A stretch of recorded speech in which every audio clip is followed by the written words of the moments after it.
FARRMS has supported Exit 44 Flowers and More from the beginning.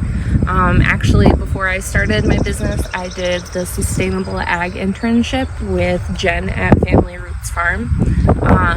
Before I started my farm, I had absolutely zero farming experience.